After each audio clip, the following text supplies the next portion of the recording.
इतने शदीद जख्मी पड़े हुए हैं और इतने शहीद हो चुके हैं और फिर भी दीवानवार मरकज की तरफ आ जाए तो वह जाहिरी बात है, ये जबर कहर नहीं, ये इश्क मस्ती है।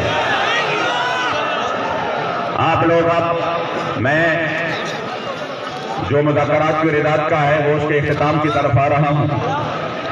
हमने इनको सामने आखिरी बात वही रख दी कि हम अपने मुआहदे की पाबंद है, इसलिए जो हमारे साथ मुआहदा किया गया है उसी पर अमल करो। तब इन्होंने कहा कि अभी हम विफाकी वज़रा को भी बुलाते हैं, जो यहाँ के एडमिनिस्ट्रेटर्स हैं वो भी होंगे, जो इदारों के हमारे सरबराहान हैं वो भी होंगे, और फिर हम दूसरा दौर शुरू करते हैं। आज के दिन का दूसरा दौर जो कि अभी 10 बजे उनके साथ होने वाला है। लेकिन हमारे इन मुज़ाकरात के पस पर्दा यानी इस दौरान भी वो लोग मुसलसल झूठ फैला रहे हैं, कभी किसी खत का सहारा लेकर, कभी किसी को के ऊपर तशद्दुद करके उससे बयान दिलवाकर, और कभी किसी को उधर हमारे अमीर मोहतरम के पास ले जाकर ये कोशिशें हो रही है कि किसी तरह हम इनको कह दें कि नहीं नहीं बस ठीक है, आप लोग ये सारा वाइंड अप करें और घरों को चले जाएं और ये सब कुछ खत्म करके अपना मुआहदा जो है ना वो पीछे छोड़ जाए।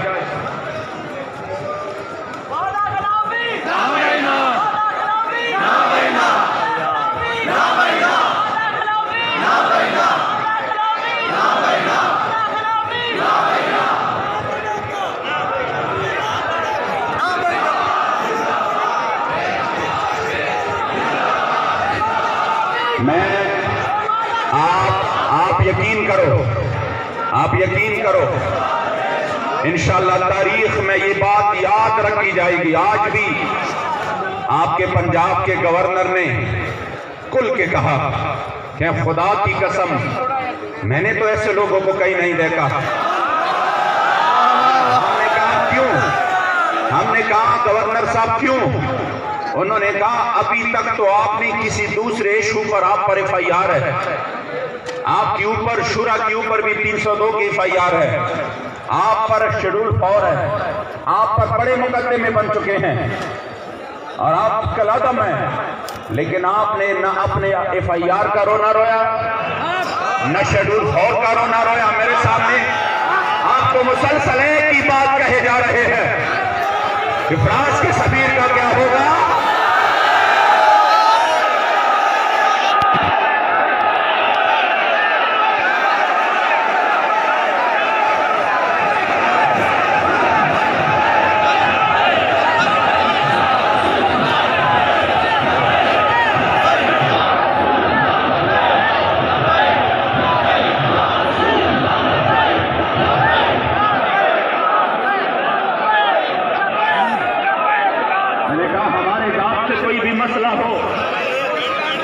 हम तो उन्हीं की औलाद है रूहानी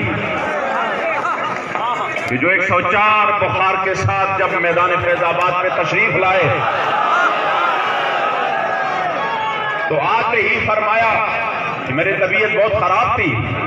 मुझे कहा डॉक्टर साहब मेरे देखो कितना टेम्परेचर है। मैंने जब इस तरह हाथ लगाया मैंने कहा हुजूर बहुत ज्यादा है, आप क्यों आ गए? आपको इतनी तकलीफ है फिर भी आप आ गए, आपके बच्चे मौजूद है यहाँ पर और वो अल्हम्दुलिल्लाह उनकी इस्तिकामत और आपकी उस सबक को याद की हुई है, आप क्यों तशरीफ ले आए? तो उसी वक्त मुझे कहा कि क्या बात करते हो डॉक्टर साहब, ये जान तो है ही हुजूर के लिए, ये जान तो है ही हुजूर के लिए, इस जान की तो कोई परवाह नहीं। हमने कहा हमारे ऊपर और भी जुल्म कर लो, और भी जुल्म कर लो, लेकिन हमारे करीम आका मौला की नामूस पर बात है, सरकारी तौर पर हमें जवाब चाहिए। हमारे जात के ऊपर हो हम बर्दाश्त करेंगे। बड़े जुल्म की आपने, बंदा एक्सीडेंट में मर गया पुलिस वाला, इनको भी आपने लब्बैक के ऊपर डाल दिया, कोई मसला नहीं। आपके DSP ने यहां पर सीधी फायरिंग की, अहकामात दिए, मौका पर इधर गिरफ्तार हुआ और फायरिंग करके पकड़ा गया। वो मुकदमा भी आपने लब्बैक के खिलाफ बनाया कि इन्होंने फलां थाने पर हमला किया। इतनी सफेद झूठ, ये तो ऐसे झूठ है कि बंदा बिल्कुल रात के काली रात को वो सूरज और ये वो दिन कहे और दिन को वो काली रात कहे, इससे भी ज्यादा ये सफेद झूठ है।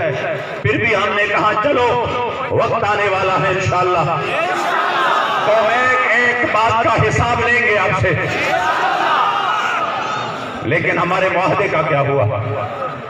वो बातें सब अपनी जगह पर है, मुआहदे की जिक्र पहले, वरना अगर इस मुआहदे की बात ना होती तो कल के ये हम यहाँ पर दे चुके हैं कि कल के हम आपको सब कुछ, हम आपके तमाम कारकुनान को भी रिहा करते हैं, हम आपके कलादम वाला सब कुछ भी खत्म करते हैं। इसी मसले से आप बस ये ना कहिए हमारे लिए मुश्किल है।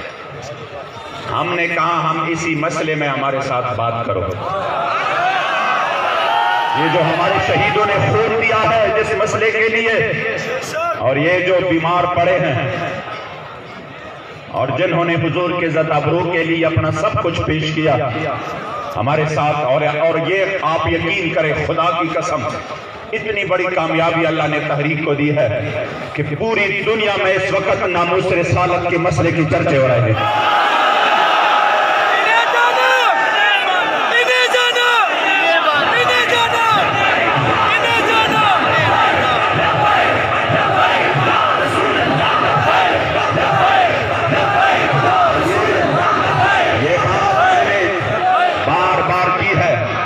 इस मसले से पीछे हटने के लिए इन्होंने हमें बहुत बड़े ऑफर्स भी दिए। पहले जब वो पहले आए तो उन्होंने बड़े ऑफर्स दिए, लेकिन अल्हम्दुलिल्लाह हुजूर की गुलामों ने, हमने इनको कहा अरबों रुपए लो, मसाजिद बनाओ, मदारिस बनाओ, आप मजे करो, हम आपको ऐसे ऐसे जो है ना वो वीजे देंगे, बाहर जाकर इस मसले को उधर पहुंचाओ, सेनेट ले लो, आइंदा के लिए जो भी हल्का आप लेना चाहते हैं वो ले लो। ये कोई सुने सुनाई बातें नहीं है कि मैं ये कहूं कि फलां कह रहे थे कि इस तरह हुआ था। ये मेरे सामने इन्होंने ये ऑफर्स हमें दिए कि आप ये सब कुछ ले लो। हमने कहा नहीं, आप बहुत लेट हो गए, आपसे पहले व्हील चेयर वाले बाबे ने हमारे सौदा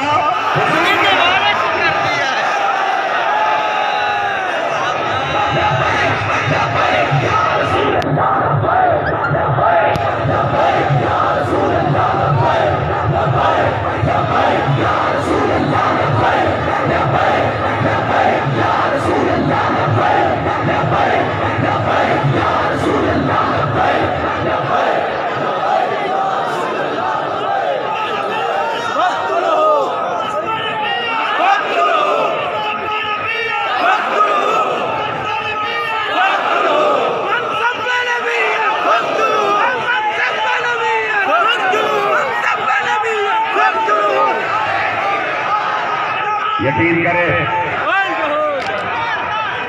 उसके बाद में सिर्फ वो है कि जुमला था कि आपको यकीन हो कि अल्हम्दुलिल्लाह जो